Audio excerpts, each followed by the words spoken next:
Hola, muy buenas noches. Le saluda el profesor Joshua Barbosa. Soy investigador, docente investigador de la Escuela de Medicina de la Universidad Señor de Zipán y asistente de investigación de la Unidad de Revisiones Sistemáticas y Metaanálisis de la Universidad San Ignacio de Loyola. En este primer tema vamos a desarrollar una visión general acerca de las revisiones sistemáticas y metaanálisis. Este es nuestro curso de revisiones sistemáticas y metaanálisis que se está desarrollando gracias a la Red Latinoamericana de Pediatría y Neonatología. Muy bien, veamos. El día de hoy vamos a ver 10 elementos esenciales en el desarrollo de una revisión sistemática. Tenemos que tener en cuenta que de forma general la revisión sistemática sigue un procedimiento. Ese procedimiento está basado en una guía, en una recomendación. Actualmente la recomendación es la recomendación Prisma 2020 en su segunda versión. La primera versión fue Prisma 2009 y se seguían las recomendaciones a partir de estos datos.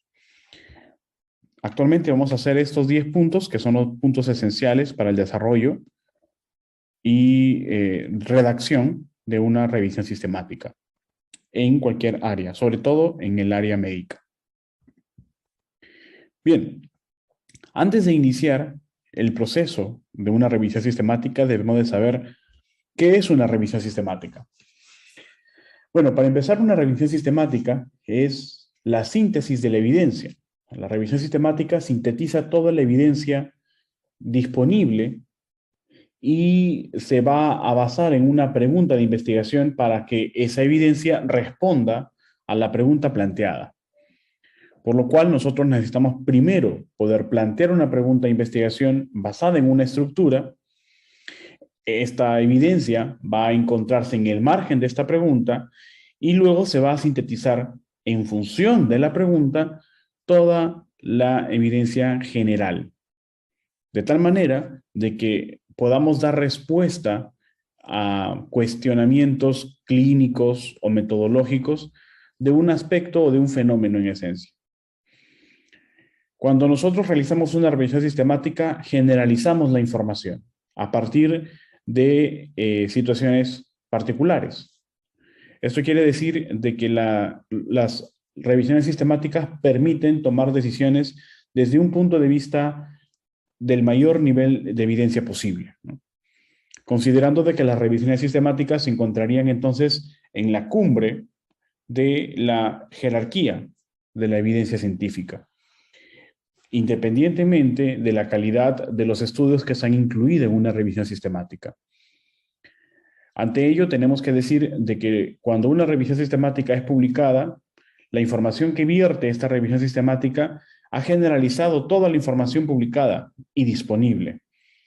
Sin embargo, como mencioné, la calidad de los estudios incluidos es muy importante y de hecho es el talón de Aquiles de las revisiones sistemáticas.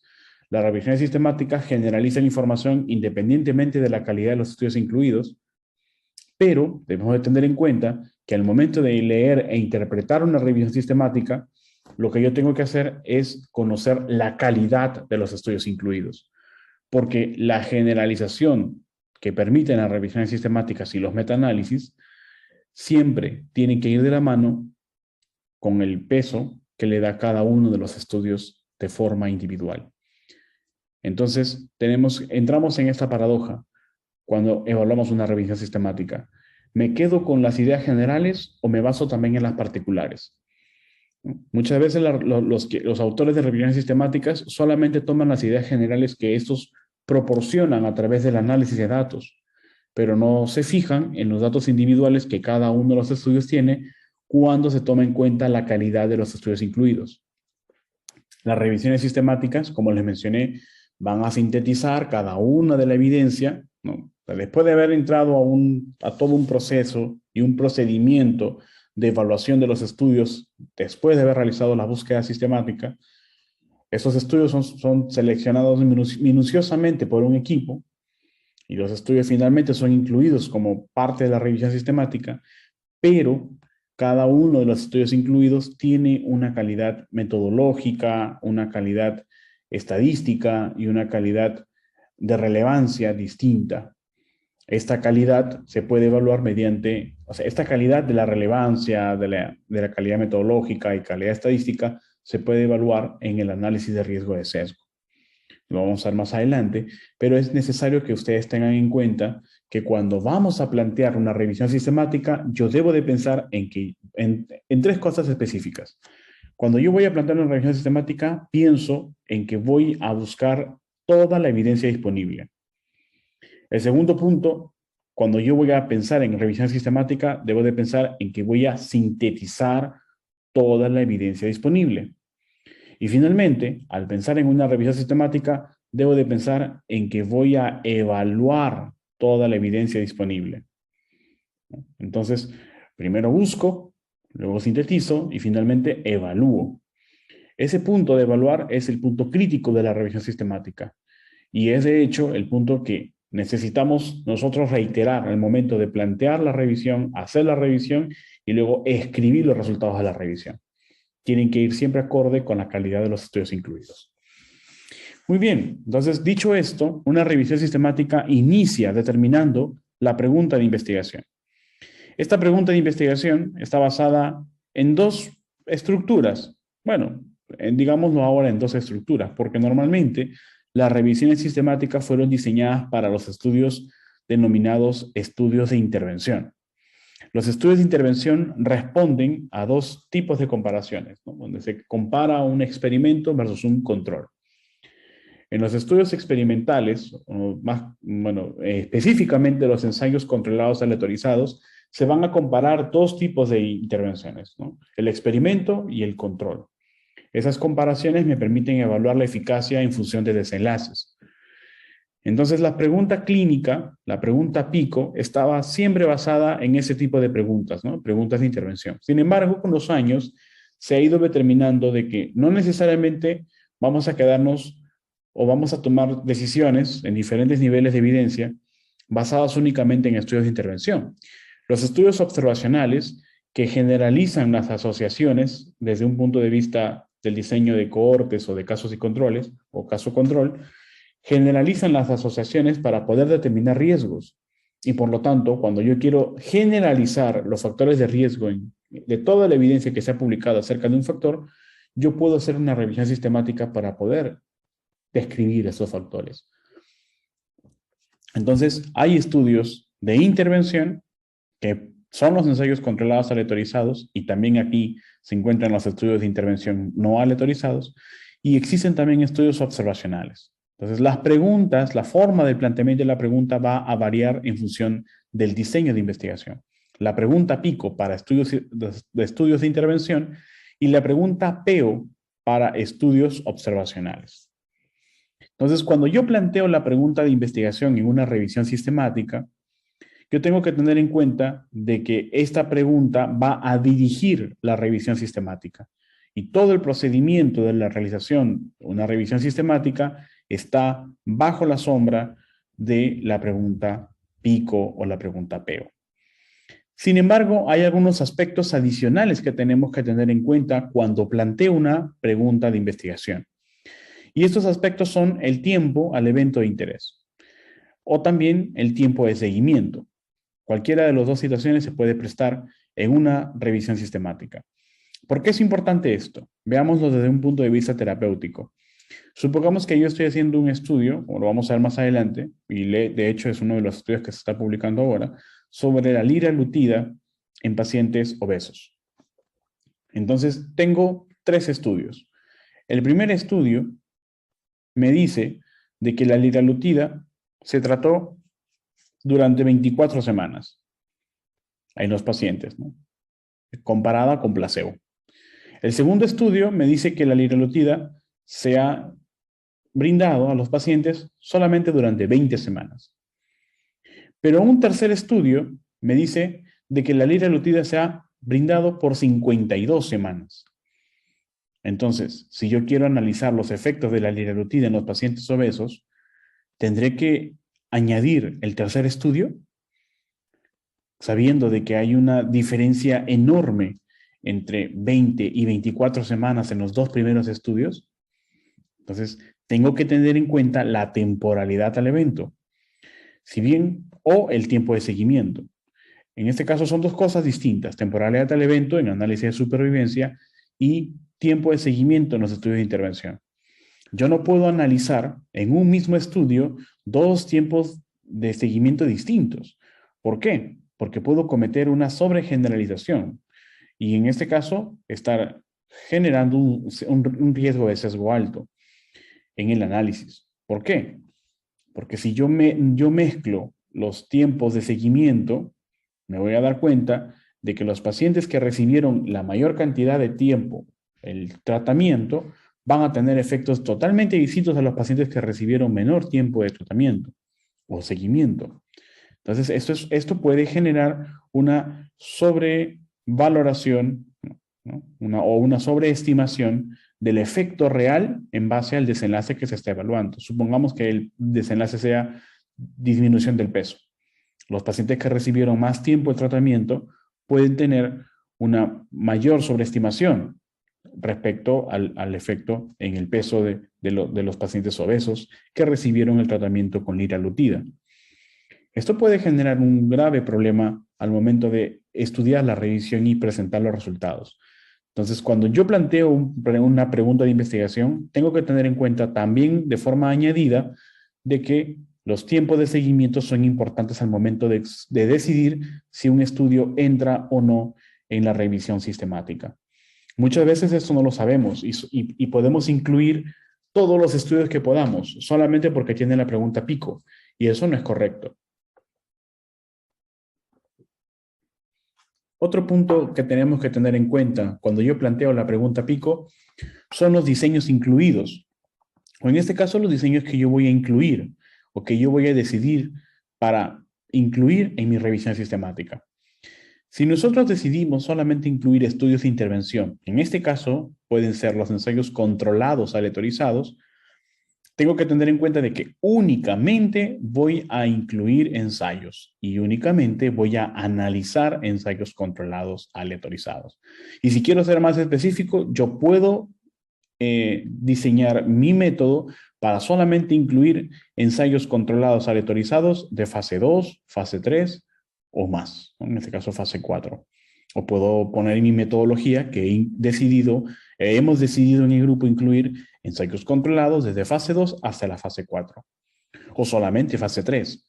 Esa decisión se toma en el equipo y está en función obviamente de los ensayos controlados. Entonces, ¿eso qué quiere decir?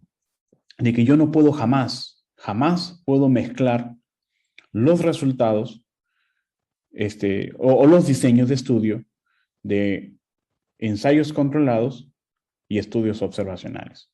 Por ejemplo, ha sucedido que en revisiones sistemáticas sobre colchicina en pacientes con COVID, las revisiones sistemáticas que se han publicado han evaluado todos los resultados de los diferentes diseños. Por ejemplo, evaluaron los resultados de los estudios observacionales junto con los ensayos controlados. Obtenían un resultado y obviamente iba a salir a favor de la colchicina. Lo cual, si tú analizabas de forma separada los ensayos controlados y los estudios observacionales, en los ensayos controlados no ibas a tener ningún resultado. Entonces, eso es muy malo, porque si tú recomiendas un tratamiento cuando la metodología de evaluación de la revisión sistemática y metaanálisis es inadecuada, obviamente los resultados, al ser erróneos, las decisiones también van a ser erróneas, porque la interpretación se da en función de estos resultados. De ahí que lo que mencionaba hace un momento de tener en cuenta siempre la calidad de los estudios es muy importante, porque si la calidad de los estudios es mala, probablemente la interpretación se base específicamente en errores. Y si los resultados están basados en errores, la interpretación también será errónea. Y por lo tanto, las tomas de decisiones basadas en esas interpretaciones pueden ser perjudiciales para el paciente o los pacientes. Bien, entonces cuando yo planteo la estructura de la pregunta, finalmente genero una pregunta clínica. Vamos a ver ahora un ejemplo. Los elementos, como les mencionaba, de la pregunta de investigación siguen esta línea, ¿no? población, la intervención o exposición, y el control o comparador y el desenlace, ¿no? ¿Quiénes son las poblaciones? Son todos los sujetos de estudio que yo he decidido estudiar. Por ejemplo, si yo voy a tratar o voy a buscar estudios que han tratado con un fármaco en específico, tengo que saber a qué población en específico se está eligiendo. Y por lo tanto, todos los estudios que yo voy a incluir tienen que tener la misma población. Obviamente sería lo más óptimo o el escenario más ideal es de que los estudios incluidos también hablen de las mismas, de los mismos criterios de elegibilidad o criterios de inclusión y exclusión. Eso no sucede en la práctica, ¿no? Cuando vemos que incluimos diferentes estudios con la misma pregunta pico, nos vamos a dar cuenta de que dentro de la población, a pesar de que se siguen los mismos sujetos de estudio, los criterios de inclusión y exclusión pueden variar entre estudio y estudio. Sin embargo, eso, a pesar de que es relevante, suele no afectar la decisión de poder incluir un estudio en función de la población. Normalmente cuando la población es la misma, por ejemplo, nosotros podemos decir pacientes con COVID-19, y pacientes con COVID-19 hay muchos, pero dentro de ellos hay clasificaciones. Por ejemplo, yo lo puedo clasificar a los pacientes según la severidad. Y obviamente van a haber diferencias entre los pacientes con COVID severo o crítico, con COVID leve y moderado. Entonces, esas diferencias tienen que ser muy específicas al momento de plantear la pregunta. Yo puedo elegir a todos los pacientes con COVID como que solamente puedo elegir a aquellos pacientes que son leves, moderados, severos o críticos e ir clasificándolos. Por ejemplo, yo puedo decir solamente pacientes críticos. Entonces, cuando yo incluya o busque mis estudios o seleccione mis estudios, solamente voy a incluir aquellos pacientes que son críticos, o sea, pacientes críticos, y por lo tanto los estudios tienen que hablar sobre ellos. Respecto a la intervención, bueno, la intervención son todos los tratamientos, los procedimientos que se consideran tratamientos nuevos, novedosos. Son los tratamientos o los experimentos, son lo que se quiere probar. Y las exposiciones son los factores de riesgo, ¿no? En los estudios observacionales, la exposición es a un factor de riesgo en específico, que está asociado aparentemente a un desenlace. Los controles, en este caso, funcionan como el estándar, ¿no? El estándar que vendría a ser el mejor control posible, ¿no? En algunas ocasiones, el estándar puede ser otro fármaco, ¿no? Con el que va a ser reemplazado por el nuevo, dependiendo de la eficacia demostrada, o puede ser también placebo o cuidado estándar, ¿no? En el contexto de COVID-19 se ha visto que muchos estudios que se han publicado acerca de los ensayos, por ejemplo, acerca de ensayos controlados, acerca de los tratamientos en COVID-19, se han dado en función de cuidados estándares. O sea, el control suele ser cuidado estándar. ¿Por qué? Recordemos de que los pacientes tratados con COVID-19, que han sido tratados bajo un régimen de polifarmacia, ¿no? Entonces, estos tratamientos no solamente se trata de un fármaco, se puede tratar de varios fármacos y además de cuidados esenciales. Entonces, esta serie de fármacos y cuidados esenciales se denomina cuidado estándar, ¿no? Cuidado estándar. Entonces, el cuidado estándar se hace como una forma de control y el cuidado nuevo o el tratamiento nuevo se añade al cuidado estándar.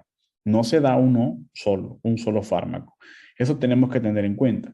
Normalmente, en los estudios que vamos a incluir, muchas veces se compara el fármaco versus otro fármaco o el fármaco versus placebo, pero a veces nos olvidamos el detalle de que muchas veces los estudios, además de dar el fármaco nuevo, también dan un fármaco adicional.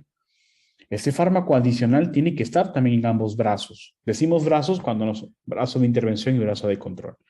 Entonces, si yo veo que hay un fármaco de intervención y un fármaco de control, y estoy viendo también que están añadiendo un nuevo fármaco, que es el fármaco de parte del cuidado estándar, ese cuidado estándar también tendría que estar en ambos lugares, ¿no? Por ejemplo, tengo cuidado estándar acá, más la intervención nueva. Tengo cuidado estándar acá, y acá tengo solamente la intervención.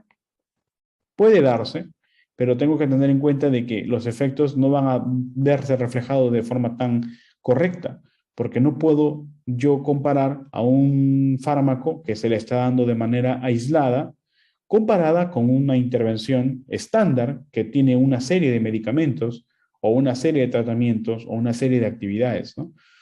Entonces, de eso tengo que tener en cuenta, que cuando yo comparo la intervención, tengo que observar si hay intervenciones añadidas a esa intervención y que también se encuentran en el grupo de control, porque siempre tiene que haber esa balanza de equilibrio.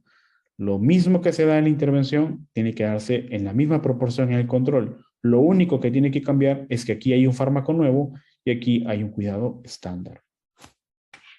Muy bien, seguimos. Y finalmente, ¿qué es el desenlace? El desenlace es el resultado, la condición de la enfermedad, que es el producto de la intervención sobre los sujetos, ¿no?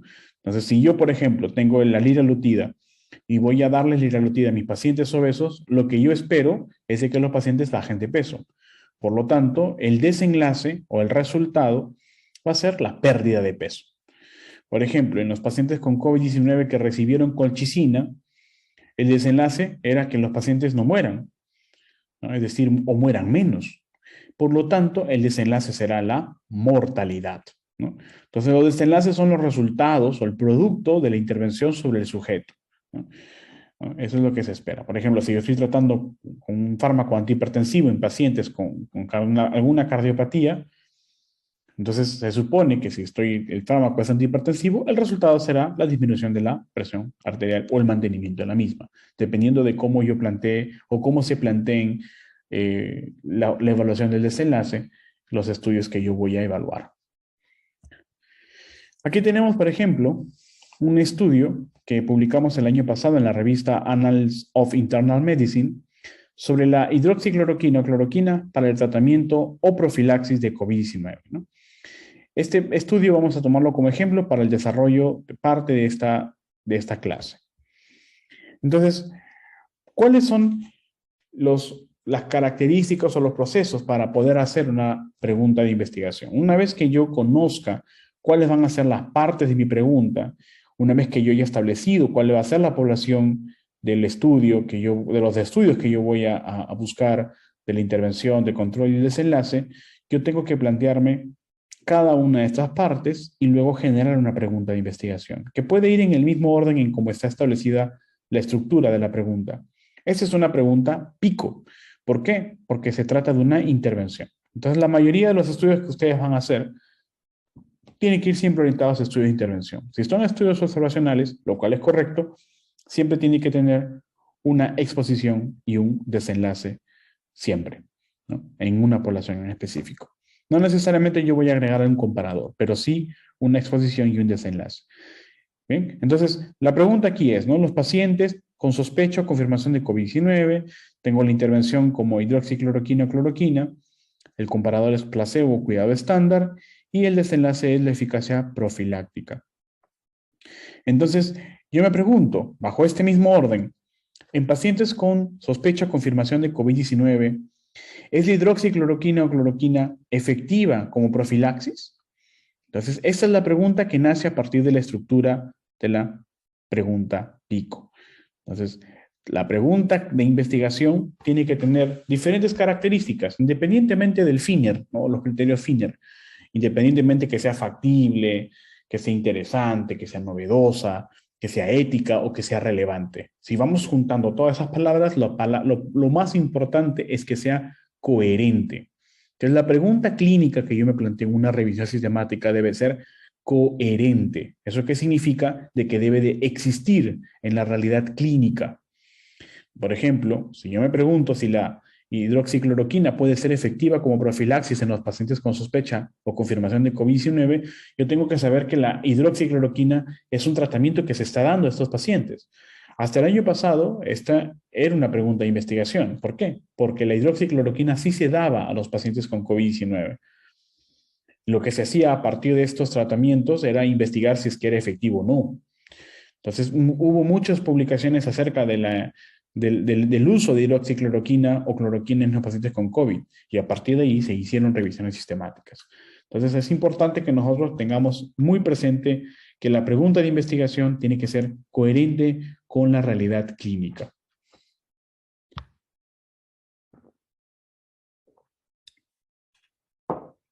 Muy bien.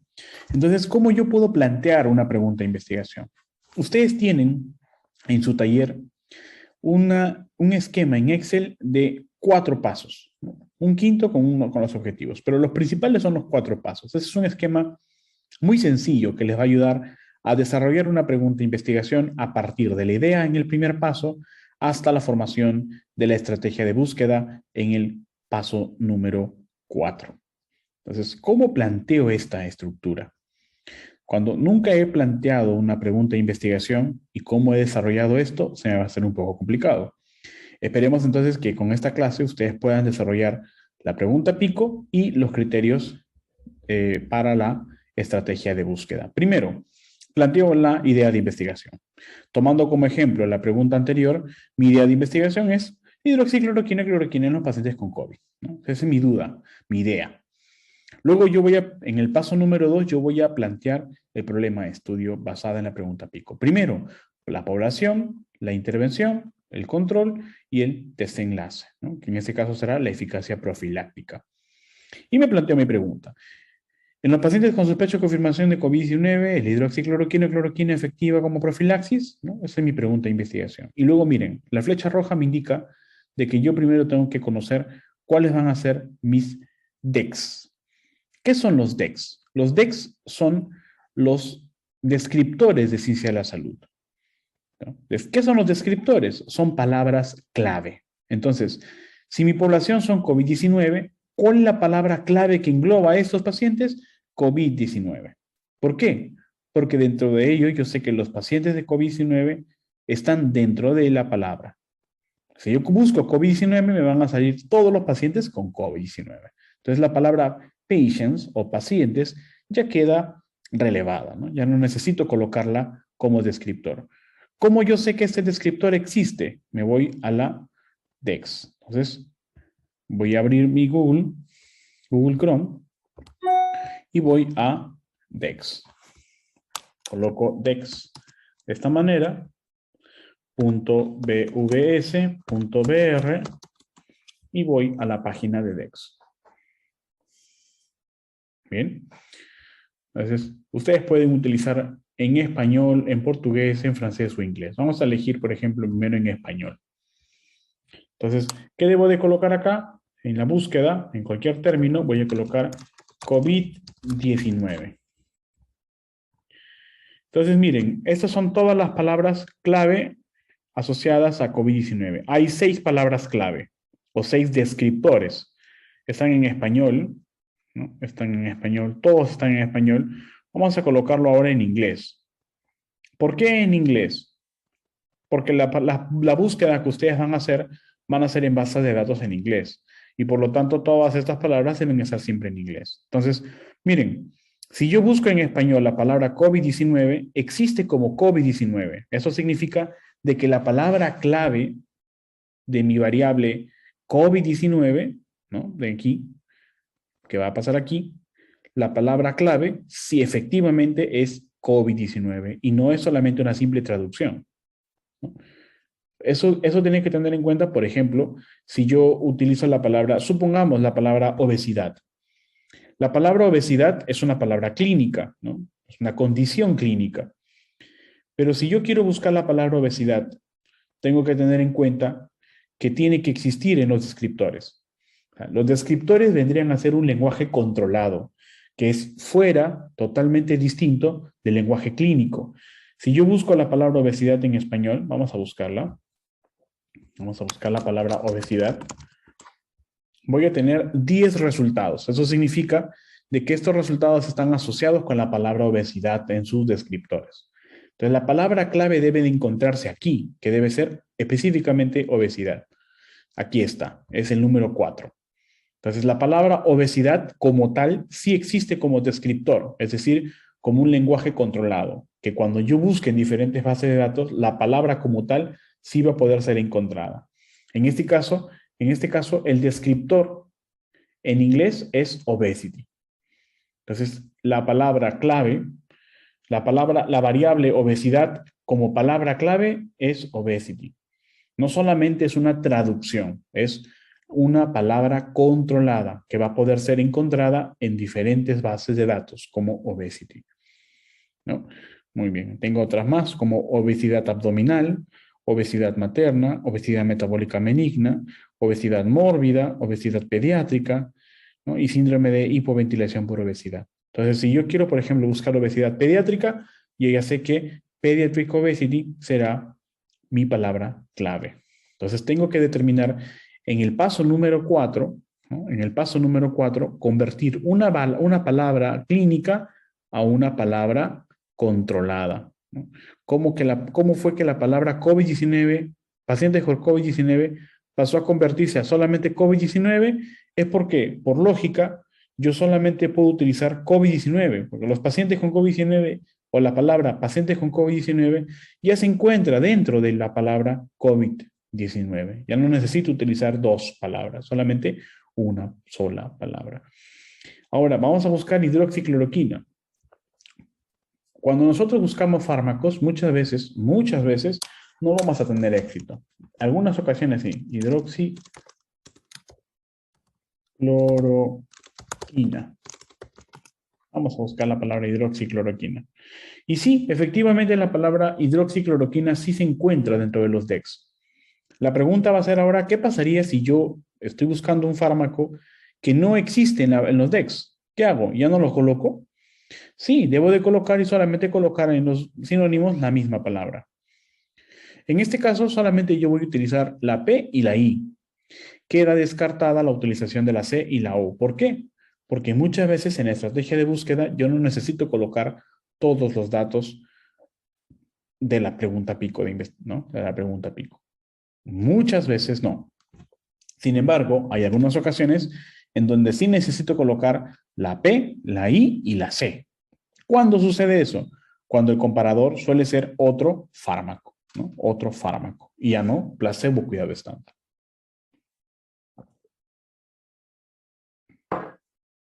Muy bien. Entonces, ¿cuál es el siguiente paso dentro del paso 4, de la etapa 4? Una vez que yo he planteado mi text, mi palabra clave, yo voy a buscar todos los sinónimos de esa palabra clave. Esos sinónimos van a ir separados. Van a ir separados por un operador booleano conocido como OR. OR es igual a decir O. Es un operador booleano que va a separar a todos los sinónimos de la palabra clave. Entonces la pregunta acaba de ser, ¿dónde consigo esos sinónimos de palabras clave? Una vez que yo haya conseguido mis descriptores aquí en DEX, yo me voy a ir a Mesh. Voy así en Google, coloco Mesh y entro aquí. Entonces vamos a ver la palabra COVID-19 y los sinónimos de COVID-19 en los Mesh. Entonces yo coloco acá Mesh de PubMed, coloco acá COVID-19, me sale aquí diferentes palabras para COVID-19, que son testing, vaccines, serological, nucleic acid, etc. Entonces la palabra aquí está, encontré. Hago clic aquí y me salen todos los resultados para COVID-19. Entonces, ¿qué es lo que yo tengo que hacer? Cuando se trata de revisiones sistemáticas, es mejor siempre copiar todo. En la revisión sistemática yo necesito utilizar todos los términos posibles. Entonces yo copio esta información y lo voy a pasar aquí a mi DEX. En este caso a mi Excel. Una vez que yo copio, ¿no? Una vez que yo copio todos estos resultados, vamos a ver aquí, yo voy a copiar aquí, por ejemplo, y los voy a pasar a mi Excel aquí. Este es mi Excel. Yo los voy a copiar aquí, los voy a pegar ahí y los voy a empezar a separar. Cuando yo pego, queda así. Los voy a empezar a separar por palabra mediante los operadores booleanos. Lo primero que yo tengo que hacer, ustedes tienen este mismo Excel, lo primero que yo tengo que hacer una vez que yo consigo las palabras es abrir el paréntesis. Vamos a ver aquí, se ha perdido la palabra. Abro el paréntesis y coloco comillas cuando la palabra tiene dos palabras. Por ejemplo, aquí es COVID-19. Entonces tiene dos palabras, COVID-19. Cuando tiene dos palabras, yo voy a colocarlo entre comillas. Y luego voy a borrar, voy a colocar or. Luego abro comillas hasta donde termina, cierro comillas, coloco or y voy haciendo ese trabajo, ¿no? Voy haciendo ese trabajo hasta culminar con todos. Una vez que termine, cierro colocando o cerrando con el paréntesis, ¿no? Voy a abrir un poquito más esto para que podamos tener un poco más de visualización y agrandar un poquito más esto, solamente por si acaso. Ya está, ¿no? Para que salga bien aquí. Entonces aquí cierro con el paréntesis, ¿no? Todo tiene que ir siempre ordenado, así. Bien, voy a retroceder esto para pueda explicar.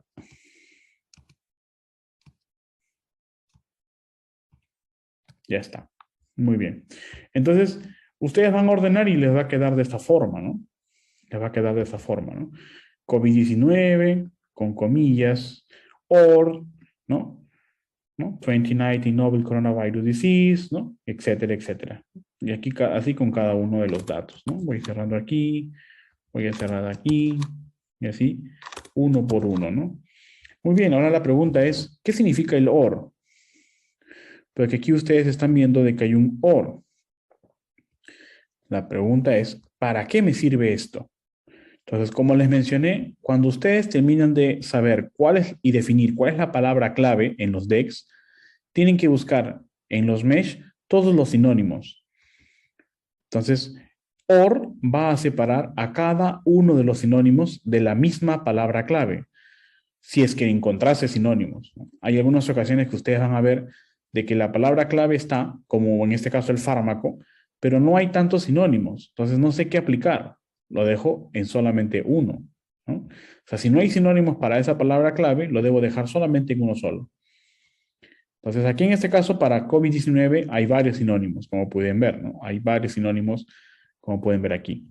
Entonces, cuando yo quiero formular, yo tengo que separarlo con OR. Esto de aquí, el OR, se conoce como operador booleano.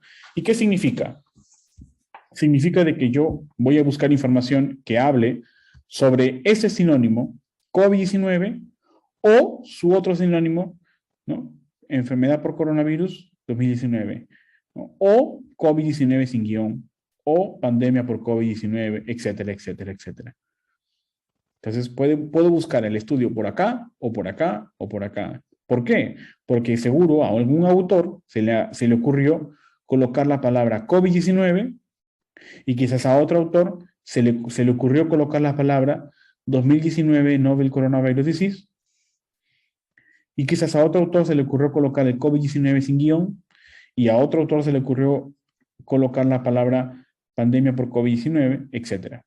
Entonces, como yo necesito llegar a todos los estudios, porque al final de cuentas todos los 4 estudios y más hablan de lo mismo, entonces yo tengo que utilizar cualquiera de los sinónimos que pudo haber sido posible se haya publicado en base a ese concepto y no solamente como COVID-19. Entonces, esa es la importancia de colocar todos los sinónimos y qué significa cuando yo separo con OR cada uno de los sinónimos. Que puedes coger uno o puedes coger el otro. Por lo tanto, OR significa mayor sensibilidad. ¿Qué significa mayor sensibilidad?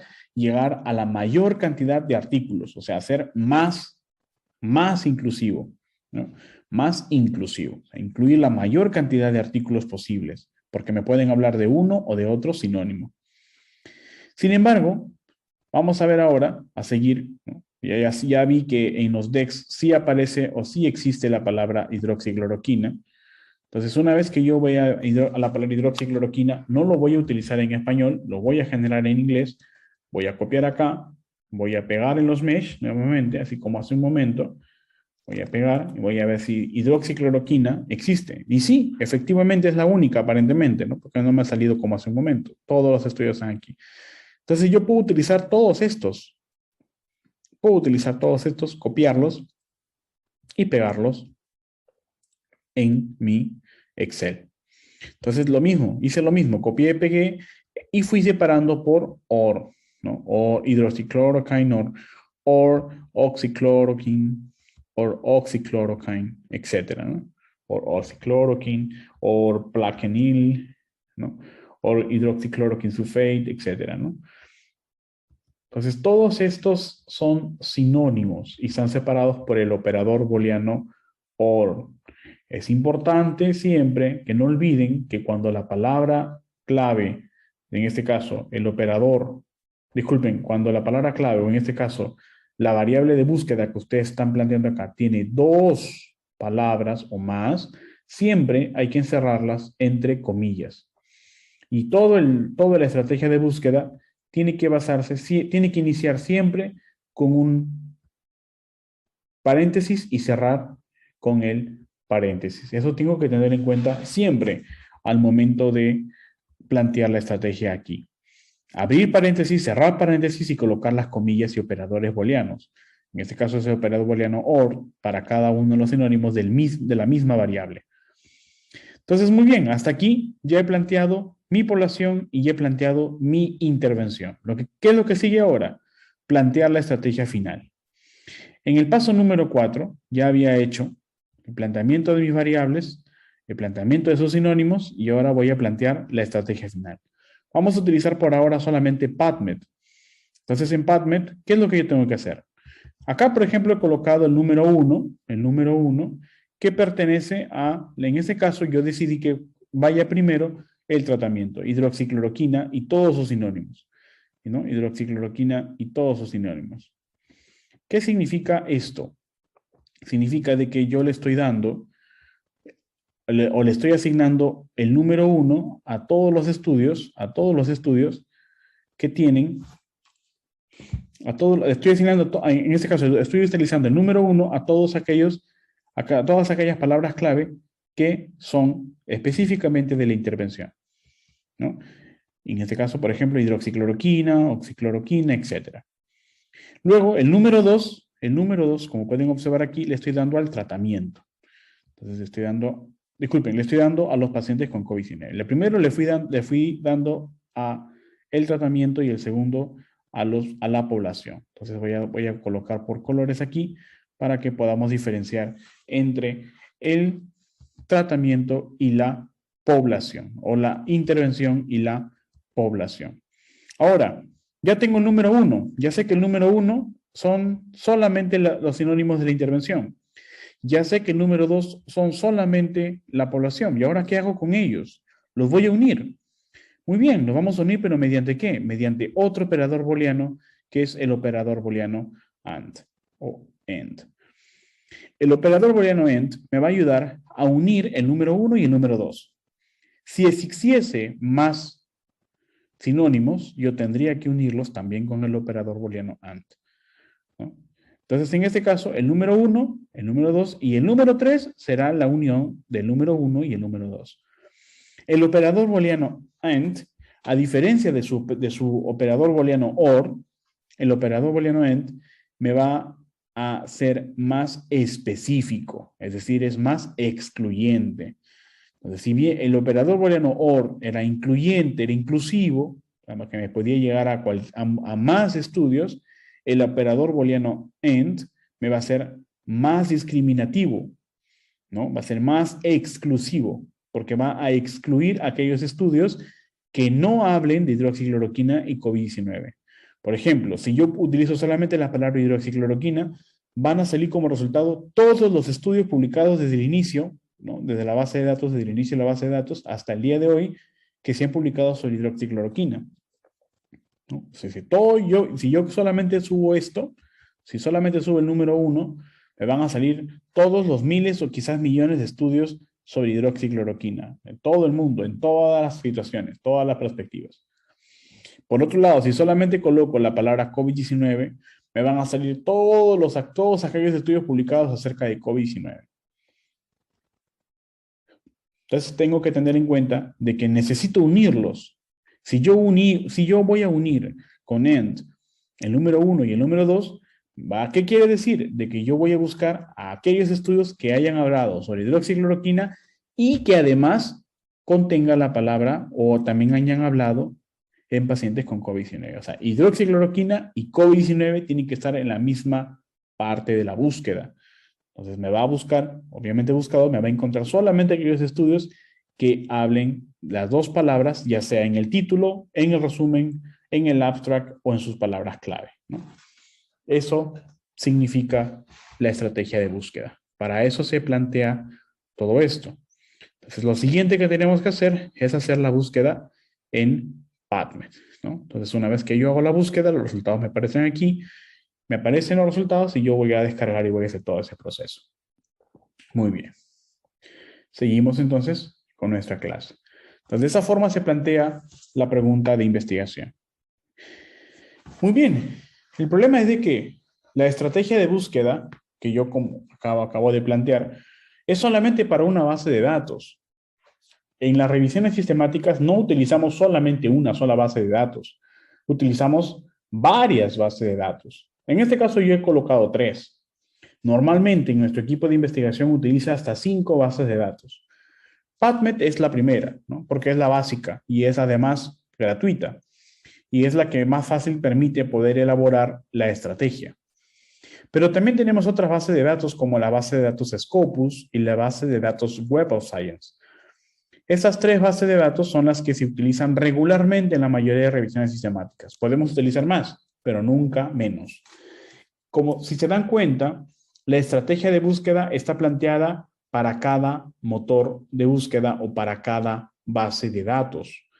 Hay diferencias en que, por ejemplo, en la búsqueda en Scopus, el planteamiento empieza con title apps key. Solamente agrego title apps key y elimino todas aquellas palabras que tengan comas, como por ejemplo aquí. Se va, ¿no? ¿Qué más? Se va esta también. Se van 2, ¿no? Se van 2. Se van 2. Entonces, eso significa de que todas aquellas palabras con coma no van a aparecer aquí, ¿no? No tienen que aparecer aquí. Y luego es lo mismo, ¿no? El número 1, el número 2 y el número 3, que sería el 1 y el 2. En Web of Science, en la anterior versión, yo tenía que colocar la palabra TS. En la nueva versión ya no es necesario. Solamente coloco la palabra buscar y todos sus sinónimos y lo voy a buscar y automáticamente me busca por TS, que es título, resumen, o sea, todos los resultados, título, resumen, abstract, disculpen, título, abstract, palabras clave, ¿no? Y texto. Muy bien. Entonces recuerden, tengo que elaborar diferentes estrategias para cada una de las bases de datos. Eso se hace en una revisión sistemática. En cualquier otro diseño de estudio yo no necesito ahondar tanto, solamente necesito tener resultados basados en estudios. Por ejemplo, si yo quiero hacer un estudio observacional o ya hice un estudio observacional como un caso control y necesito buscar información, yo puedo utilizar esta misma estrategia, ¿no? O sea, emplear una pregunta pico, plantear mi estrategia y buscar. Obviamente los resultados van a ser distintos porque en un estudio observacional, o sea, en un estudio primario, yo no necesito abundar tanto en la búsqueda como en una revisión sistemática, que necesito hacer lo más sensible y también lo más específico posible, ¿no?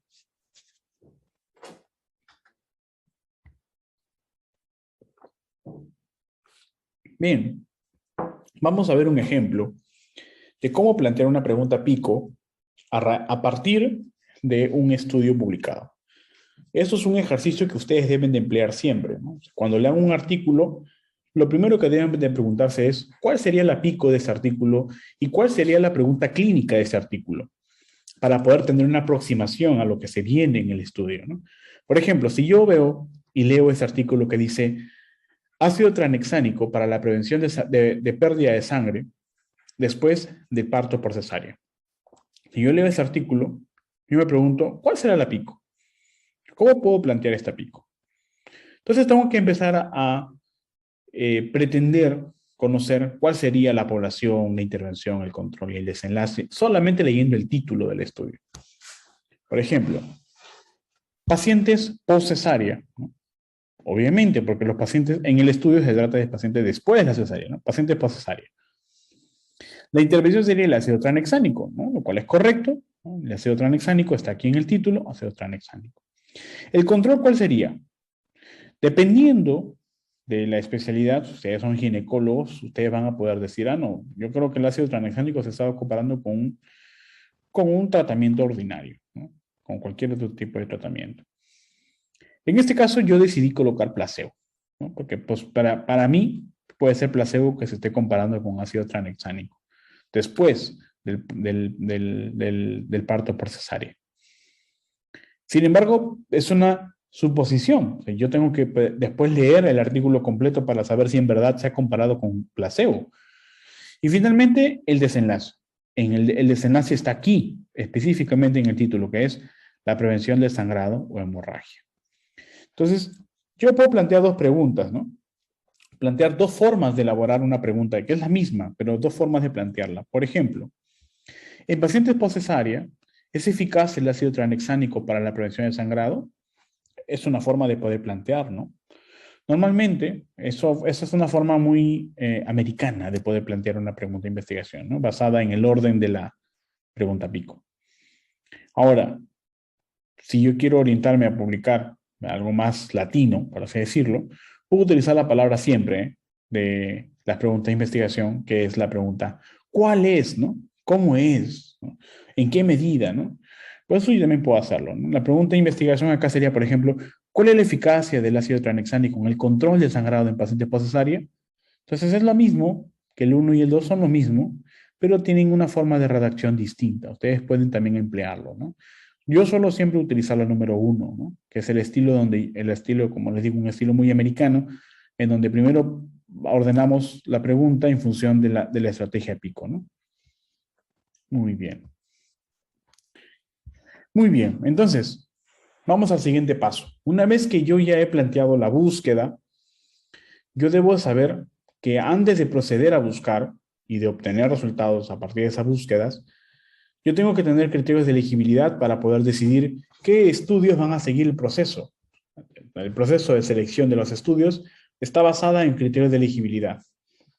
Entonces, si antes de tener la materia prima de la revisión sistemática, yo debo saber cómo voy a manejar esa materia prima, ¿no? Entonces, los tres criterios de elegibilidad principales son los que están basados en la pregunta pico, los diseños de los estudios y los tipos de publicación. O sea, cuando yo elaboro los criterios de elegibilidad, lo principal es de que tengan que estar dentro de la pregunta pico. O sea, los estudios tienen que tener al menos la población y la intervención que se está comparando. Sí o sí. Sí o sí. Eso es en la primera instancia, ¿no? Luego vamos a ver cuáles son las otras instancias de selección. Pero en la primera instancia yo tengo que saber que la pregunta pico debe de encontrarse, en este caso, en el título o en el resumen. La pregunta pico. Muy bien. Entonces, el primer criterio basada en la pregunta de investigación, la pregunta pico. El segundo criterio es que esté basado en los diseños. O sea, si yo ya elegí que los estudios que se van a incluir en mi estudio van a ser ensayos controlados aleatorizados, todos los estudios tienen que serlo. No puedo yo incluir uno que no lo sea, ¿no? Y finalmente el tipo de publicación. Eso también es muy importante, el tipo de publicación. ¿Por qué? Porque muchas veces se confunden las personas e incluyen revisiones sistemáticas de resúmenes de conferencias, de congresos. Entonces eso no es correcto. Los únicos tipos de estudios que se van a incluir en una revisión sistemática van a ser los artículos originales, ¿no? Los artículos originales. Los artículos originales son los estudios que yo puedo leer, ¿no? Dice, incluso la mayoría de las revistas dice, ¿no? Original article, ¿no? O sea, está el artículo original. ¿Cómo sé que es un artículo original? Porque es un artículo extenso.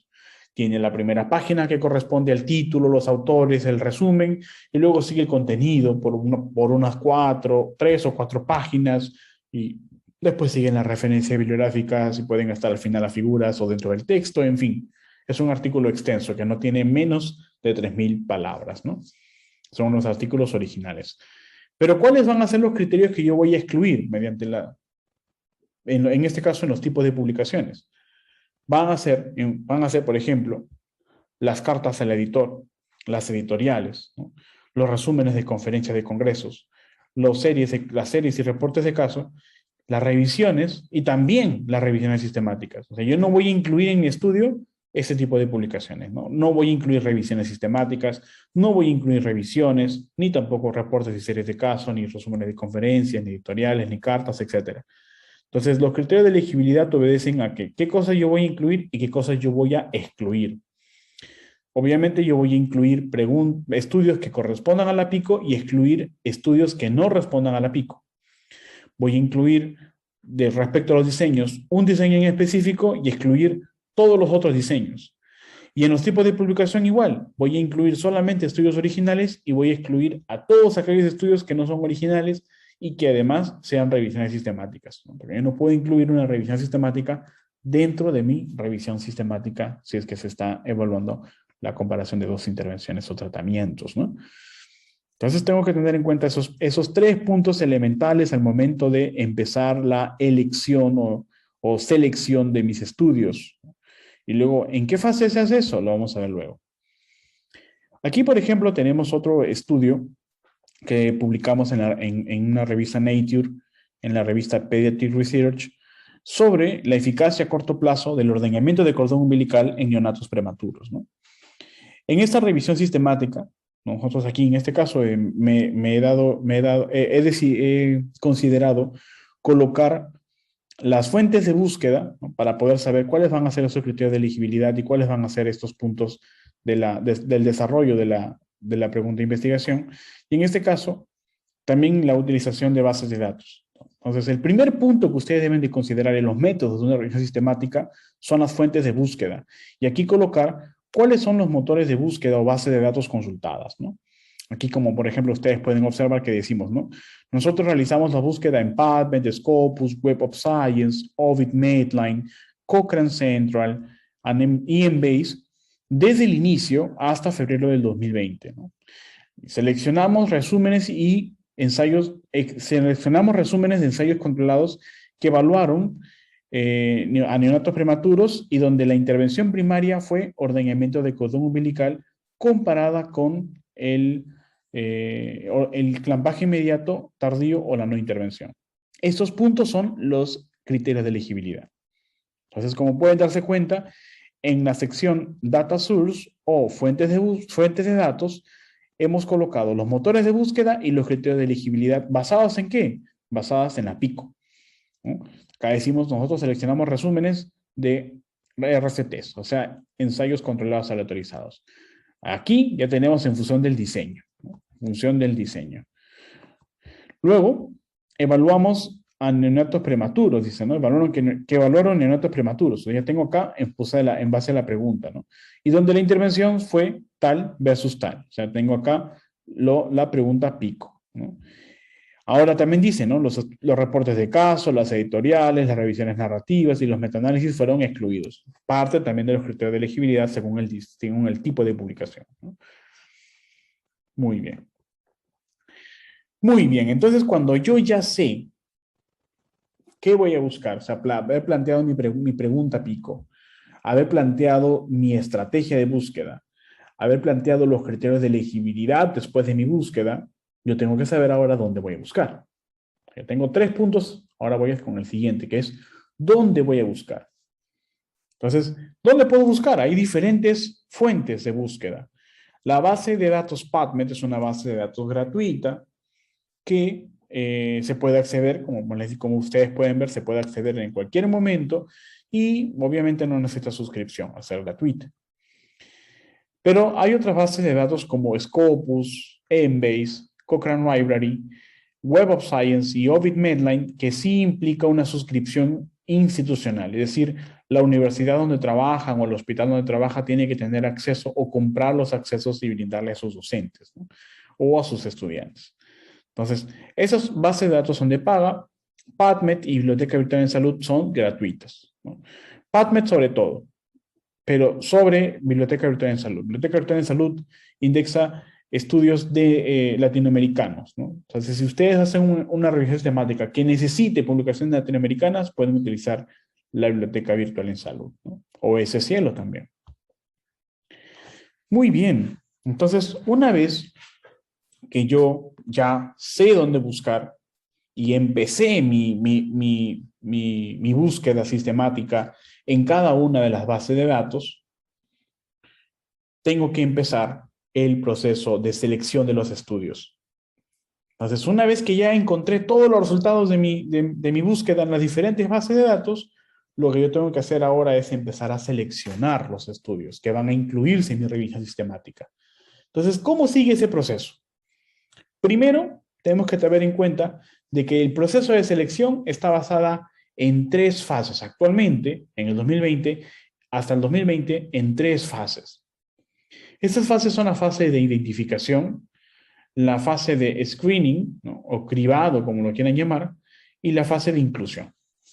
En la fase de identificación, lo primero que yo voy a describir son el número de bases de datos consultadas, ¿no? En este caso, por ejemplo, como pueden observar, hemos consultado 6 bases de datos, ¿no? En el estudio de liraglutida, ¿no? En pacientes obesos. Hemos consultado 6 bases de datos. Ahora, la pregunta es, ¿cuántos registros he obtenido, ¿no? ¿Cuántos registros he obtenido en esa base de datos en total? He obtenido 2.171 registros en 6 bases de datos. Excelente, ¿no? Un buen número. La situación ahora es de que después de que yo haya juntado todos estos resultados, yo tengo que eliminar cuáles son los duplicados. Todos los duplicados tengo que eliminarlos. Eso lo hace un gestor bibliográfico, que lo pueden hacer o lo pueden utilizar, por ejemplo, Zotero, o pueden utilizar Mendeley, o pueden utilizar también EndNote. Yo particularmente utilizo el gestor bibliográfico EndNote, ¿no? Entonces, una vez que he terminado, vamos a ver un ejemplo. Una vez que he terminado toda mi búsqueda, ¿no? Toda mi búsqueda, yo voy a juntar toda la base de datos en una sola base, ¿no? De todos los resultados de todas las bases se juntan en una sola biblioteca y se eliminan los duplicados.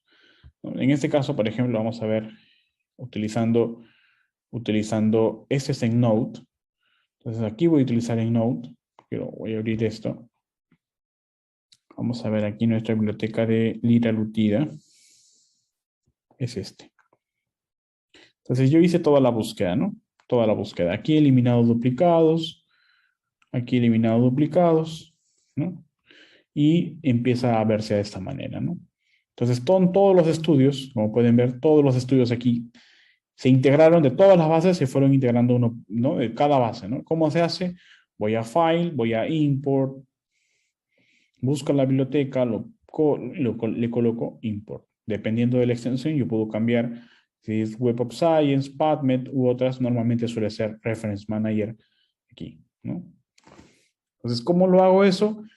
Una vez que yo he realizado la búsqueda, yo voy a utilizar aquí mi formato PubMed, si es que busquen PubMed, ¿no? Entonces, adjunto nada más, importo y luego lo jalo a mi carpeta, ¿no? Lo jalo a mi carpeta. ¿Para qué hago esto? Para poder yo juntar todas las bases, ¿no? Juntar todas las bases de datos. Por ejemplo, vamos a ver si yo me voy a File nuevamente, vamos a ver, encontrar, a ver si está, vamos a ver si está aquí.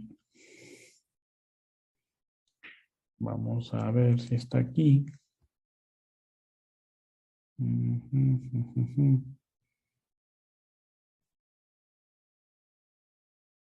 Vamos a ver un momento. Vamos a ver si está aquí en liraglutida. Folders. Y aquí, ¿no? Como pueden observar. A ver, aquí está. Por ejemplo, si yo quiero jalar de Scopus, está en el formato RIS.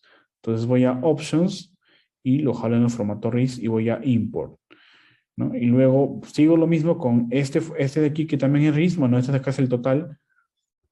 Aquí es el de Web of Science, de PubMed, ¿no? Entonces yo jalo por RIS, ¿no? Jalo por RIS. En Web of Science cambia. Le pongo Web of Science Core Collections, ¿no? Si no está acá, lo puedo buscar en otros filtros. Y para PubMed voy a utilizar el formato PubMed, ¿no? Formato PubMed, y lo jalo. Los importo y los devuelvo a mi carpeta en una sola carpeta. Entonces, en esa carpeta yo ya puedo juntar todos los resultados, ¿no? ¿Para qué?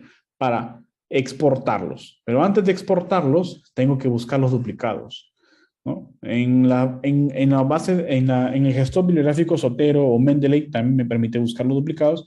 Y aquí también, ¿no? Voy a find duplicates, o sea, en library, find duplicates, ¿no? Entonces, library, find duplicates y automáticamente me busca todos los duplicados, ¿no? Todos los duplicados y los va eliminando, ¿no? En este caso me encontró solamente estos. Muy bien. Entonces, muy bien. Entonces, una vez que yo he recogido, recopilado todos los registros de las 6 bases de datos, elimino los duplicados y la diferencia de esto me va a quedar los estudios o los registros que van a evaluarse por título y resumen. En este caso, por ejemplo, de 2171 y 702 duplicados, 1469 artículos van a ser evaluados. ¿Mediante qué se evalúa estos estudios? Mediante el título y el resumen. O sea, yo voy a leer el título, leer el resumen y decidir si ese estudio se incluye o no en base a mis criterios de elegibilidad. Tengo que tener en cuenta también ese punto. En base a mis criterios de elegibilidad, yo voy a decidir si se incluye o no el estudio, solamente viendo el título y el resumen. Entonces, una vez que he culminado todo eso, y una vez que he visto por título y resumen cuál se incluye y cuál no, yo voy a excluir aquellos que no corresponden y lo voy a restar. En este caso, de 1469 artículos, 1447 fueron excluidos por título y resumen, es decir, 1447 no tiene nada que ver ni con la pico o ni con el diseño o, en este caso, como vimos acá hace un momento, o con el tipo de publicación, ¿no? Ni la pico, ni el diseño, ni el tipo de publicación se ha correspondido aquí y 1447 artículos fueron excluidos. Luego, de los 22 restantes, se buscan y si todos se ha obtenido la información de los 22, esos estudios, esos registros van a ser evaluados para la elegibilidad, ¿no? Entonces, este proceso, una vez que yo he determinado de saber de cuántos resultaron después de la exclusión por título y resumen, los restantes, que en este caso son 22, van a pasar a otro tipo de evaluación, ya no por título y resumen, sino a texto completo. ¿Qué significa eso? De que los estudios de texto completo tienen que descargarse el PDF del artículo y empezar a leerlo, ¿no? Y ya no solamente me voy a basar en el título y en el resumen, sino en todo el contexto del estudio, o sea, en todo el contexto del estudio. Se descarga el PDF y se empieza a leer uno por uno los estudios, en este caso, uno por uno de los 22 estudios. Y luego se decide, ¿no? Leyendo el título, leyendo el título, claro, del artículo, leyendo los métodos, leyendo los resultados, me doy cuenta y digo, y decido, este estudio, en base a mis criterios de elegibilidad, sí ingresa, porque cumple con todos los requisitos, y este estudio no ingresa. Entonces, en este caso, por ejemplo, en los 22 estudios, 10 se excluyeron, ya sea porque comparaban otras situaciones o porque eran resúmenes de conferencias. Se excluyeron 5 por esa razón y 5 por esta razón. Es decir, se excluyeron 10. Si yo lo resto, significa que 12 artículos se incluyeron en la revisión sistemática. O sea, los estudios que pasaron la evaluación por texto completo pasan ahora automáticamente a la revisión sistemática. Eso no acaba ahí, ¿no? Eso no acaba ahí. Vamos a ver qué sigue. Bien. En este caso, por ejemplo, la herramienta Ryan les va a ayudar para que puedan elegir los estudios por título y resumen, ¿no? ¿Cómo voy a Ryan? Voy a mi navegador y coloco ryan.qcri.org y me sale para poder crear una cuenta y enviar a mis compañeros de trabajo que se unan en este caso, a mi proyecto para poder elegir por título y resumen, ¿no? Ese es otro punto que tiene que tener en cuenta. Todo el proceso de selección, desde el título y resumen hasta texto completo, tienen que hacerse siempre entre 2 personas como mínimo y de forma independiente. O sea, este proceso se tiene que hacer siempre entre 2 personas y además de forma independiente para poder garantizar la mejor realización de la revisión sistemática sin cometer errores, ¿no? Entonces, Ryan, como les digo, es la primera opción al proceso de estudio de selección. O también tienen el EndNote, tanto como para poder evaluar el título y resumen, ¿no? Si es que 2 autores tienen el mismo sistema. Y además, puedo yo también descargar los PDFs y decidir, ya, este estudio lo he leído y si se incluye, este no, este se excluye, etcétera, etcétera, ¿no? Entonces, EndNote, a diferencia de los otros dos gestores bibliográficos como Zotero y Mendeley, sí me permite poder tener un mejor performance de visibilidad, ¿no? Me permite poder, no necesariamente tengo que buscar el PDF externo para poder abrir el documento. Eso es lo bonito y recomendable de EndNote. El problema es de que es de costo, ¿no? Entonces, hasta este punto, ustedes han debido entender de que una vez que yo he planteado la búsqueda, una vez que yo he realizado la búsqueda y una vez que inicié el proceso de selección, el siguiente punto es poder decidir cuáles van a ser los estudios que se van a elegir, ¿no? Entonces, aquí tenemos, por ejemplo, otra parte, ¿no?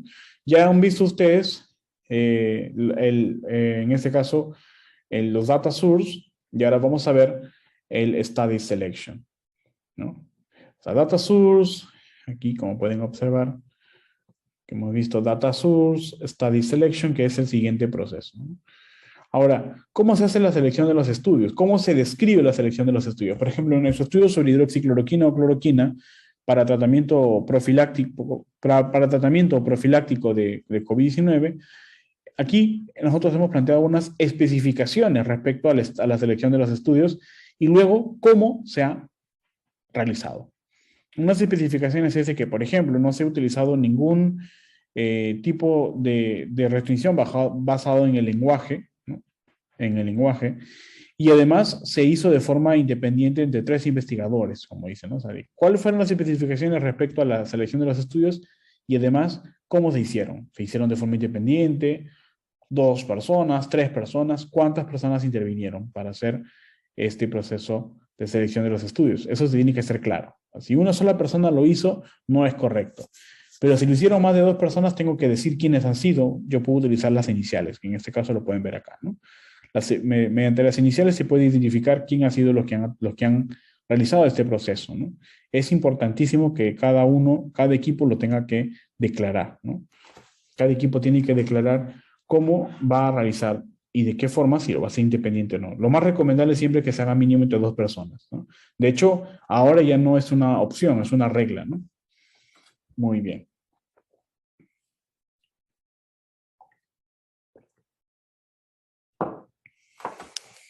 Muy bien. Entonces, hasta este punto, ustedes ya han realizado el planteamiento de la pregunta pico, han realizado la estrategia de búsqueda y empleado la búsqueda, al menos en PubMed, han llegado a juntar toda la base de datos y han obtenido todos los registros a partir de todas las bases y han empezado el proceso de selección. Han seguido el lineamiento, ¿no? Primero tengo que realizar la selección por título y resumen. Terminado eso con mi par, evaluamos los resultados y luego empezamos a decidir cuáles van a finalmente incluirse y cuáles no por título y resumen, y luego por texto completo, y finalmente paso ya a incluir a los estudios de revisión sistemática. Pero como les dije hace un momento, eso no acaba ahí, ¿no? O sea, muy bien, ya sé qué estudios van a incluirse en mi revisión, pero ahora, ¿qué hago con ellos? Entonces yo tengo que pasar a la fase de extracción de datos. Entonces, en la fase de extracción de datos, yo voy a empezar a seleccionar algunas características de los estudios que yo voy a necesitar rescatar en un formato que yo tengo que crear para poder tener, como por así decirlo, desmenuzar todas las partes de un trabajo de investigación, ¿no? Ahora, el problema es de que yo tengo que basarme en criterios, ¿no? ¿Qué criterios puedo yo elegir para yo poder decidir qué partes de los artículos yo voy a extraer? Entonces, para eso yo tengo que tener un criterio. Ese criterio puede ser, por ejemplo, utilizar un Excel preformado como este. Es un Excel que nosotros decidimos colocar las informaciones aquí primero y luego empezar a llenarlo, obviamente, ¿no? Si hay alguna información adicional, se puede añadir en una columna más y se tiene que volver a extraer de cada uno, ¿no? Los datos para cada parte del esto. Entonces, eso funciona como una data de manejo de variables, ¿no? ¿No? Por ejemplo, en este estudio sobre la eficacia y la seguridad de colchicina en pacientes con infarto agudo de miocardio posagudo, en este estudio publicamos junto con el equipo del doctor Carlos Díaz Arcutipo, un médico cardiólogo, y en en la descripción de la extracción de datos, o sea, miren cuántas partes vamos viendo, ¿eh? En una redacción de una revisión sistemática, vamos viendo la parte de data source, ¿no? Fuentes de búsqueda, luego los static selection, los study selection, o la selección de los estudios, y luego la extracción de datos, ¿no? Entonces, primero acá, ¿cómo lo hicieron? O sea, ¿cómo lo hicieron? ¿No? Así como hace un momento dijimos, ¿cómo hicieron ¿no? ¿Cómo hicieron en este caso la selección de los estudios? Aquí, para el proceso de extracción de datos, también tenemos que decir cuántas personas lo hicieron. Lo más correcto es de que dos personas extraigan la información, jalen la información, saquen la información de los estudios, dos personas de forma independiente y luego se reúnan esas dos personas para discutir qué cosas ha sacado y qué cosas se le han ido, ¿no? Y que obviamente las cosas que han sacado entre las dos personas sean consistentes una de la otra, ¿no? Entonces ese es el primer punto, ¿no? Y luego tenemos que hacer mención de qué datos han sido o serán extraídos, ¿no? Acá como por ejemplo puede decir, ¿no? Nosotros extrajimos los siguientes datos, ¿no? Primero, el dato del primer autor, el año de publicación, el país, el tipo de RCT o de ensayo, el tamaño de la muestra, la población, la edad, el sexo, la duración y dosis de colchicina y los desenlaces primarios y secundarios. Entonces, esos son los datos que usualmente solemos rescatar de los estudios una vez que ya se ha decidido que se van a incluir en la revisión sistemática, ¿no? Entonces, eso corresponde con lo que vamos a ver acá. ¿Cuáles son las características del proceso de extracción de datos?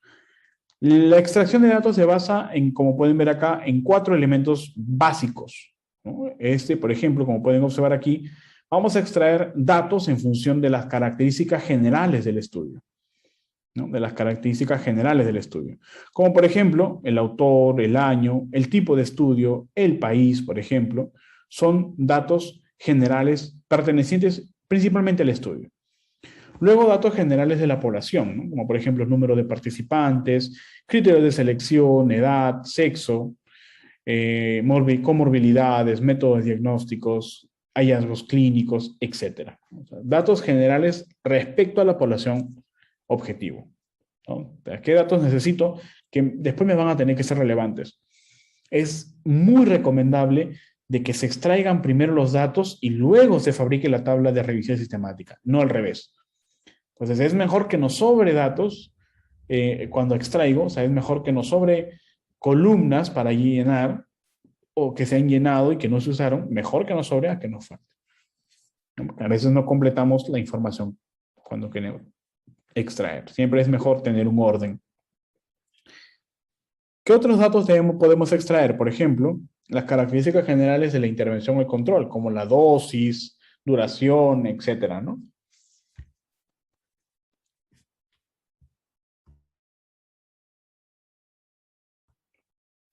Y finalmente, otro punto que yo debo extraer son las características generales del desenlace. Esto es muy importante que yo sepa también diferenciar entre los desenlaces primarios y secundarios. Los desenlaces primarios suelen ser desenlaces asociados a la calidad de vida o vida del paciente, ¿no? Por ejemplo, en el estudio de colchicina, la mortalidad fue uno de los desenlaces primarios a evaluar, ¿no? Y un desenlace secundario fue, por ejemplo, el tiempo de hospitalización. La mortalidad tiene un impacto principalmente sobre el estilo de vida o la vida del paciente, pero el tiempo de hospitalización probablemente no lo tenga, ¿no? Probablemente no lo tenga. Y los mismos investigadores deciden cuáles son sus desenlaces primarios y secundarios. En las revisiones sistemáticas también sucede lo mismo. Los mismos investigadores definen cuál es su desenlace primario y cuál es su desenlace secundario, ¿no?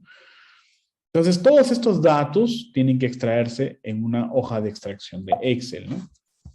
Por ejemplo, aquí tenemos un ejemplo del estudio de ligalotida, y esos son los datos que se extrajeron, ¿no? Autor, año, país, número de registro del ensayo, el título, el objetivo y las conclusiones, el número de participantes, el número de dosis de intervención, ¿no? El control, cuál fue el control, cuál fue la población incluida, ¿no? Cuáles son los criterios de exclusión, cuándo empezó el inicio, cuándo empezó la reclusión del estudio y cuándo terminó, todos esos datos se colocan acá, ¿no? Ahora, respecto a los desenlaces, como vimos aquí un momento, ¿no? Los desenlaces pueden ser primarios o secundarios.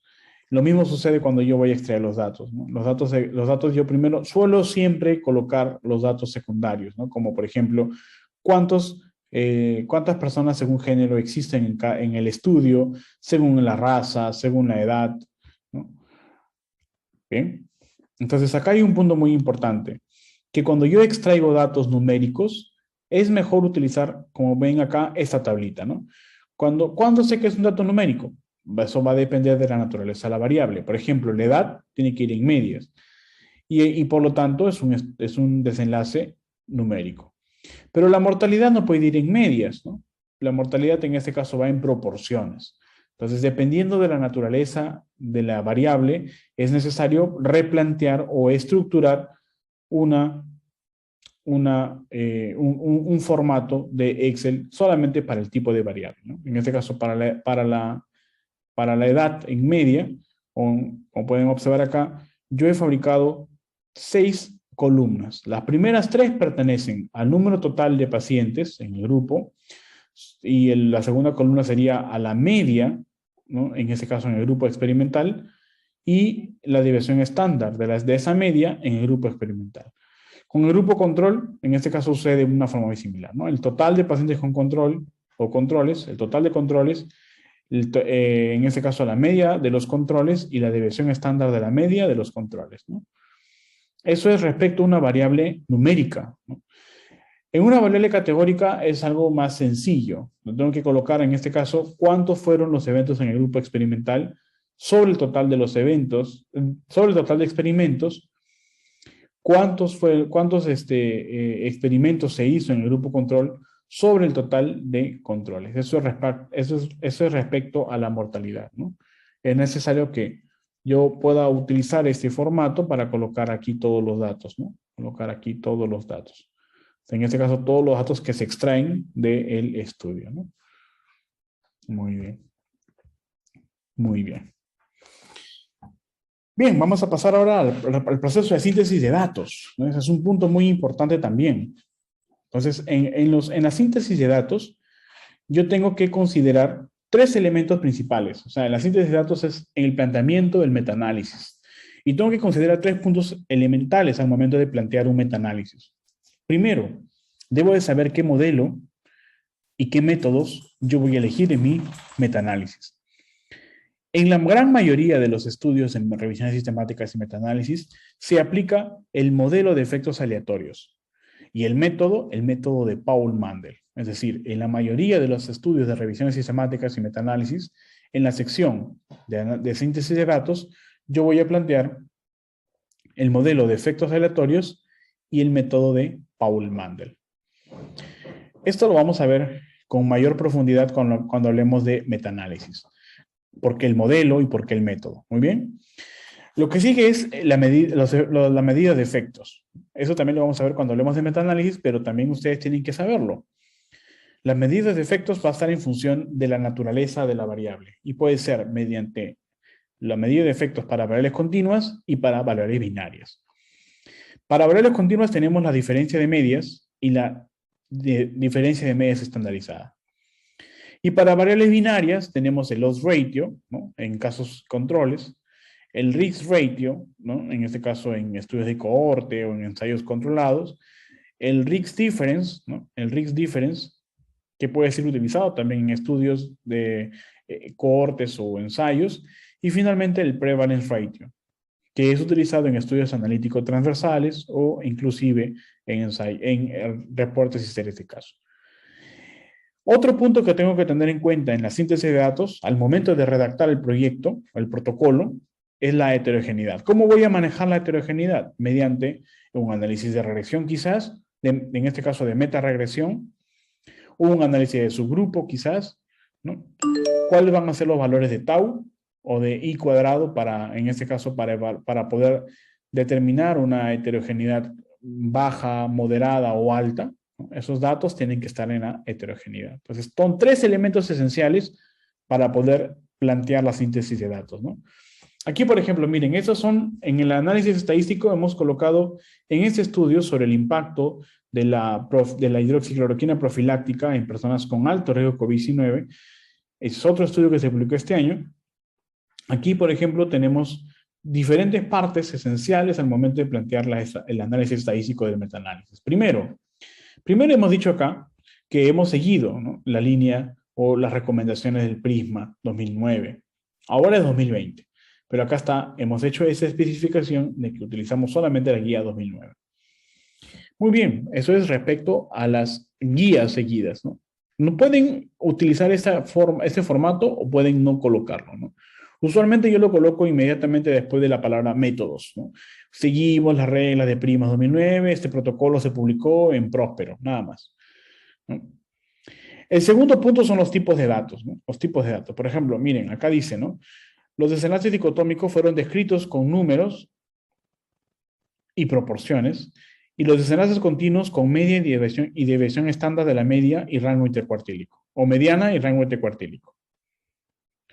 Eso es respecto a los tipos de datos, ¿no? En este caso, los tipos de medida, ¿no?, para variables dicotómicas, para variables continuas. Luego seguimos con el modelo y método de metaanálisis, ¿no? Y de frente pasamos, ¿no? Y dice, el método de varianza inversa y efectos aleatorios ha sido realizado para evaluar el efecto de la hidroxicloroquina versus el control en los desenlaces cuando los datos de los desenlaces fueron disponibles para al menos 2 ensayos controlados, ¿no?, en función, ¿no?, en razón de tener una característica de estudio homogénea, ¿no?, para que al menos sea 2. Entonces, eso es respecto a los modelos y métodos de metaanálisis. Entonces, ¿cuál modelo utilizaron? Se utilizó el modelo de efectos aleatorios. ¿Cuál fue el método? De varianza inversa, ¿no? Como pueden observar acá, el método de efectos aleatorios y varianza inversa. Otro punto es la medida de efecto, como les mencioné. La medida de efecto que es esencial. Si yo he determinado,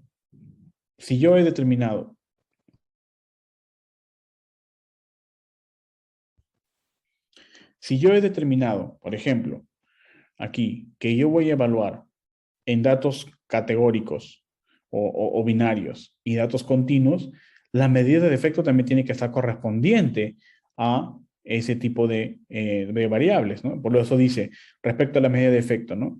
Los efectos del metaanálisis fueron reportados como riesgo relativo y su intervalo de confianza de 25%, y eso es todo, ¿no? Entonces, significa que para los datos dicotómicos, para los datos binarios, se utilizó el riesgo relativo. Disculpen.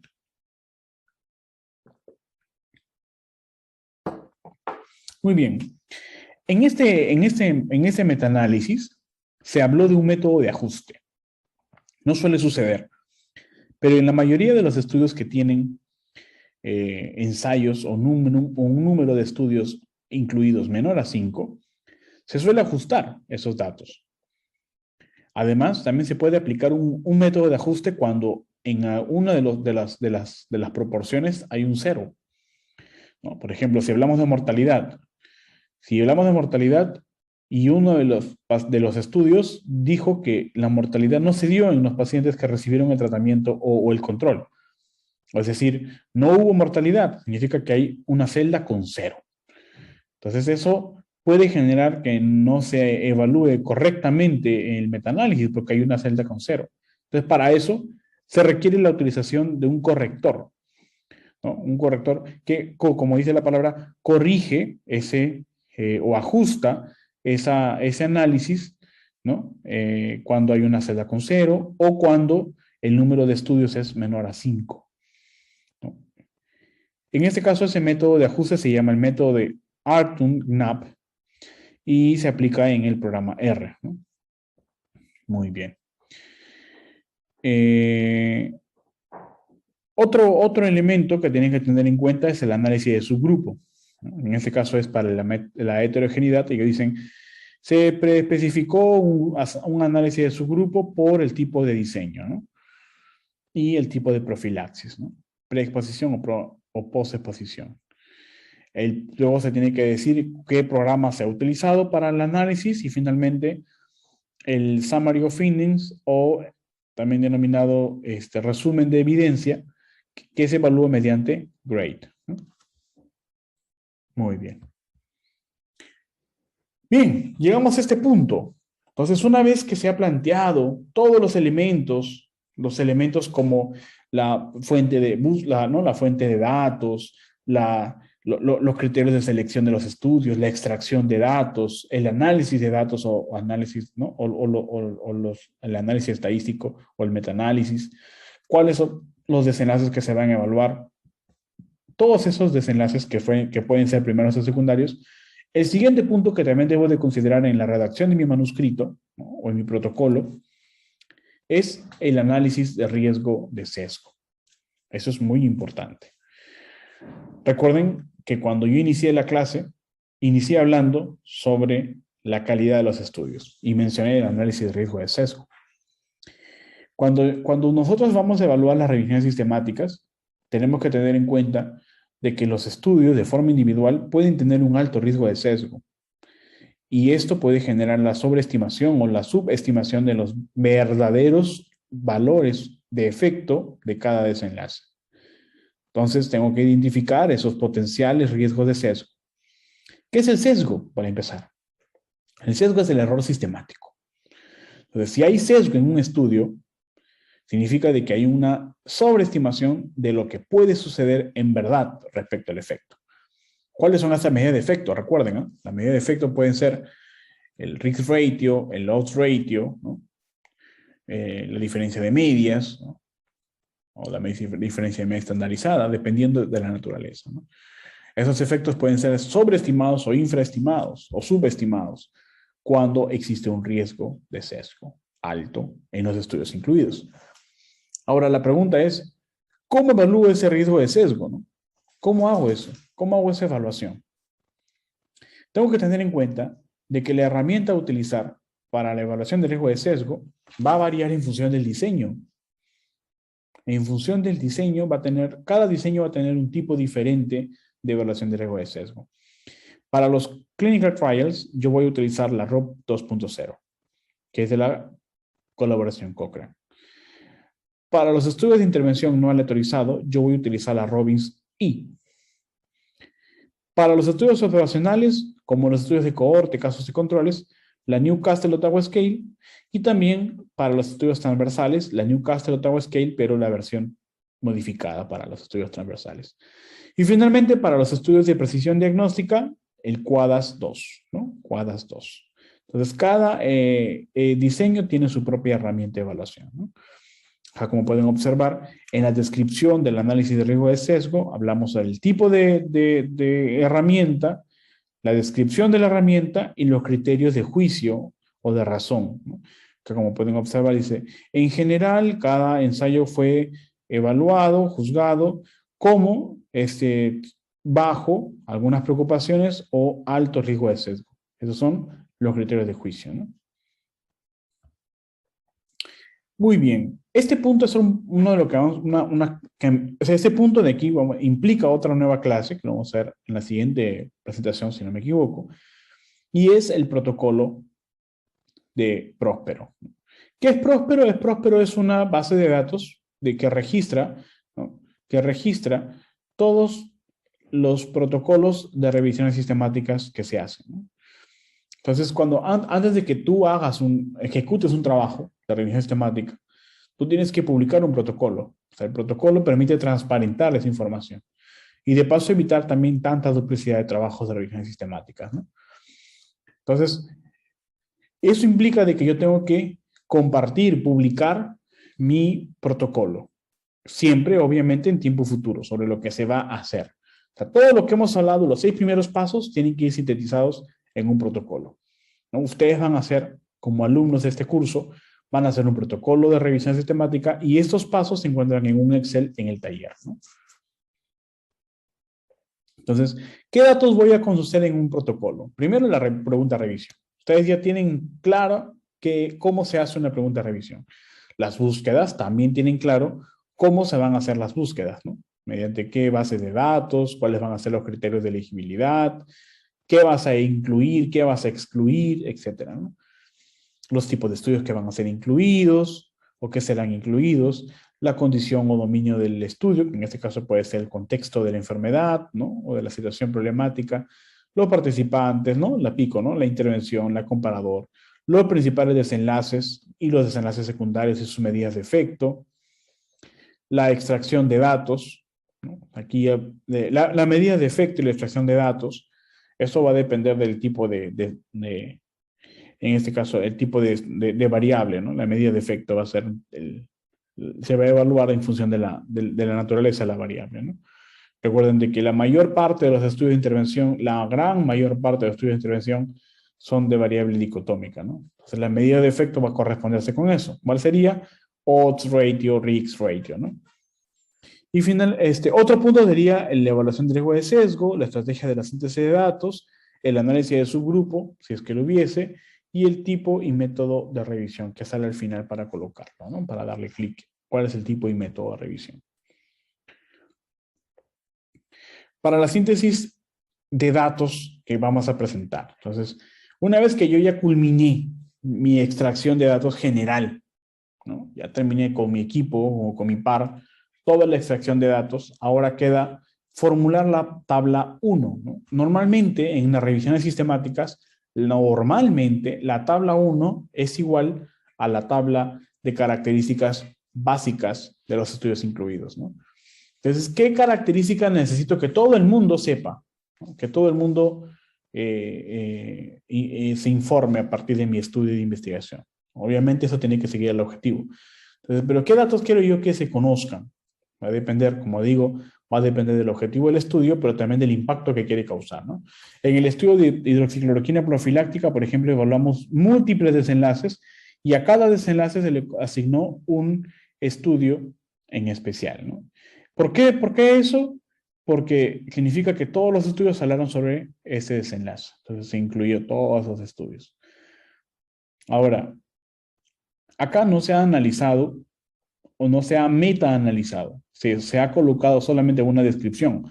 No hay ninguna generalización. Solamente son las descripciones de los resultados en base a las causas generales de mortalidad, ¿no? Acá, como pueden observar, ¿qué quisimos mostrar? Quisimos mostrar el año, el autor, el tipo de estudio dentro de cada uno de los autores, el riesgo de sesgo y en este caso, la medida de efecto absoluta que es el risk ratio, ¿no? En nuestro estudio sobre el ordenamiento del cordón umbilical decidimos colocar también una forma muy especial donde colocamos el autor, el año, el tiempo de seguimiento, el tamaño de la muestra, la edad gestacional en semanas, el peso, al peso al nacer y datos específicos como los detalles del ordenamiento de cordón y del control que pudo haber sido clampaje inmediato o clampaje tardío, ¿no? Entonces acá decidimos colocar toda esa información, ¿no? Eso puede ir variando entre grupo y grupo, ¿no? Dependiendo del estilo de redacción de cada uno del grupo. Muy bien. Muy bien. Entonces vamos a llegar ahora a la sección de metaanálisis.